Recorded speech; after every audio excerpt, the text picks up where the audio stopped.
Hey guys, Jenna here, and I'm back with another tiny house tour for you today. In this week's video, you're going to meet a husband and wife who decided to downsize into a tiny house, not only to obtain financial freedom, but also so that they can connect more with each other and with their young son. Their tiny house is jam-packed full of amazing space savers and innovative multi-purpose furniture.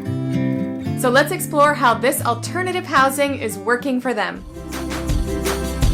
Make this house our tiny home.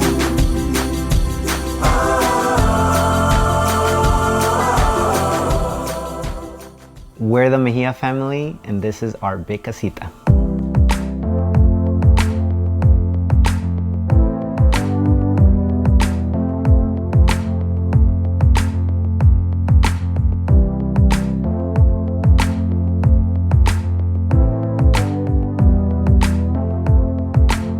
So before going tiny, we were both in corporate America.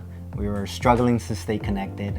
We had a big mortgage, living in an over 2,000 square foot home. It was one of those things that we never really got to see our son. We were both traveling quite a bit in the type of careers that we have. And the company that I was working with got bought out.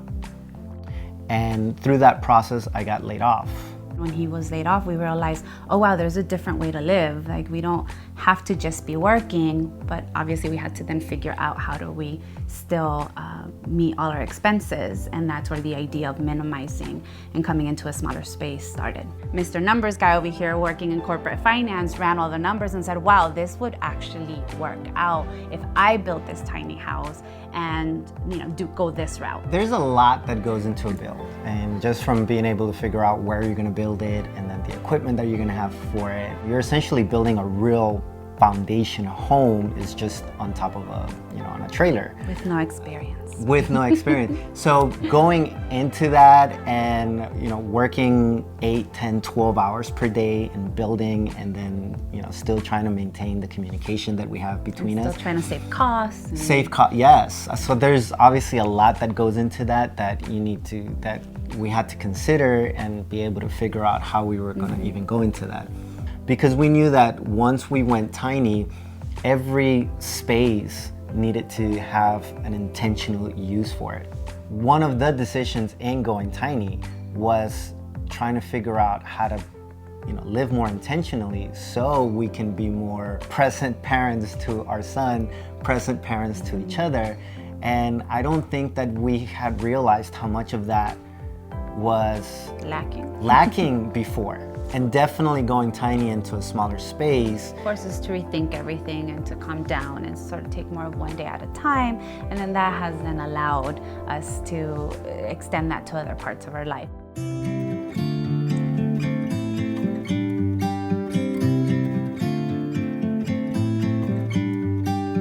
This is our tiny home, the big casita. It's 338 square feet, and we've been living here now for almost 2 years. So this is our entry closet that we utilize on a daily basis, and we keep here all our jackets, we keep here all our handy stuff. And here is our 4-inch stove. We love to cook, so we wanted to make sure that we had a 4-inch stove. And also we wanted to take advantage of the space here, either having it clear or being able to take advantage of the counter space over here instead of with a draft. We got this stove that has a down draft. It's able to just suck everything in. It's very powerful and out, and instead take a little bit of space on the bottom instead of up here on the top, and then we can keep that clear. And then here we have our sink. We also needed to have a big sink because this is where I bathe my dog. And so he needed to fit. And this is actually one of my favorite pieces of the kitchen, just because we were able to find this copper sink in this size that just fit our dog perfectly. With a big kitchen, we wanted to be able to have a bigger size refrigerator than what you would normally find in tiny homes. On the left of our house is our dining area. We ended up building out the sitting area on top of the wheel well so we would utilize that space. But the other great thing about our dining area that it's multi-use is that we can also utilize it as our island. So we can push this to the middle, and then this goes up so we can go ahead and cook on it as well. And it's really just a desk that goes up and down that we can have multi-use for it, which is great for tiny spaces. When we have it, we just put it back here and we lower it and we use that. And then on the, as part of the desk, we have our utensils.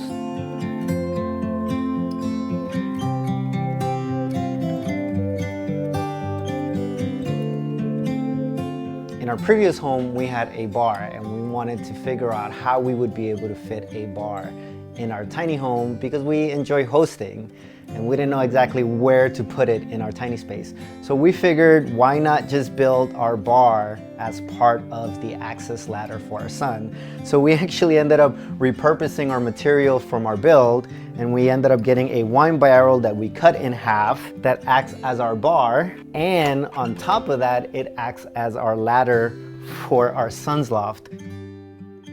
Our son is actually probably the most minimalist here in the house. That is his closet, his full closet space, and this is his space. So this is the entryway into our bathroom. We ended up designing it as a sliding door to be able to save on space, but we also repurposed a lot of the material for this.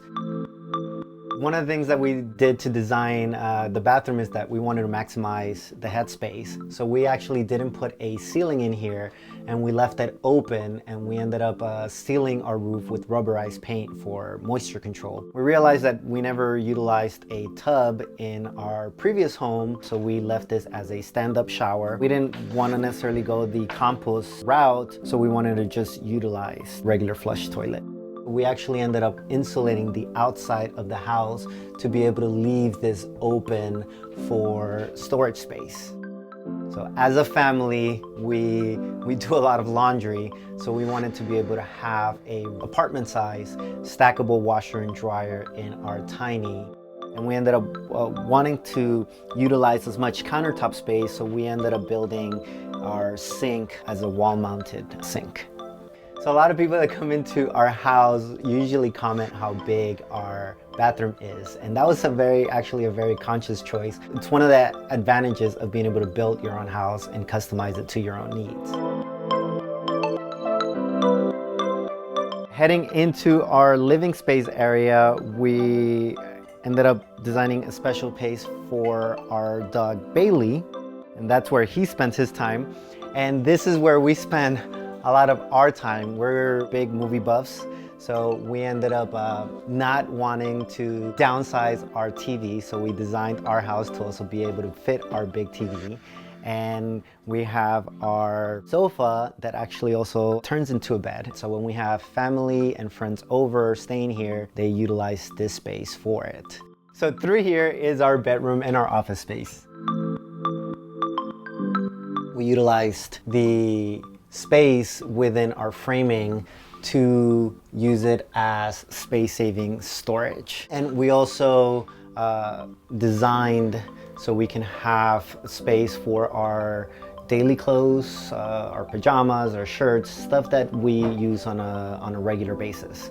And this is our home front also for our office. And I really enjoy working standing up. And then here's where my wife is usually at. But the other great part about this being a bedroom is that we have our bed right behind this. So we have a queen size bed here in a tiny space. The other thing that we did here is that we ended up, we have a door where we can close it, and we also soundproofed it because being in a tiny space and being a husband and wife, we need daddy and mommy time. So this space allows us to be on the other side of our son. And up here is our multi-use loft. We use it as a rolling closet, we use it as a guest space, we use it as a reading nook, and we use it as our tech brains of our tiny house. We ended up just kind of designing all these different things so we can fit our shoes up there, and I have a lot of clothes that I still need to get rid of. And here is my wife's side of the closet. So she has just a few more shoes than I do on my side. And then this space also is used as our reading nook. My wife and my son loves to read, so they get to just come out here where there's some quiet time and be able to read here. Being in a small space, one of the things that need to be controlled is moisture. So throughout the house, we have various sensors, and we control that through this system here that essentially tells us what the moisture is in the house. And then through this here, it controls when things turn on and turn off in the house to be able to control our weather inside. And it's awesome because all the smart features of the house can also be controlled through our phone, and we can access it whether we're inside the house or outside the house.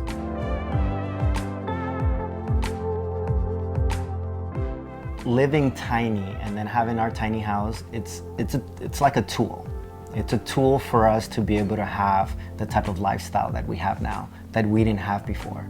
It just allows us to be able to have that type of flexibility, that type of intentional type of lifestyle that we choose to have. There's only so much I can bring in, but that's a good thing because there's so much materialism and there's so much consumption because we are socialized to think a certain way and to grow and to buy, and that's the norm and that's what you're supposed to do. And this sort of takes me back and it forces me to rethink that and to realize, no, there is another way where we can still live great and live happy. Thanks for watching and subscribing, and make sure to hit that bell so that you get a notification every time I post a new tiny house or travel video.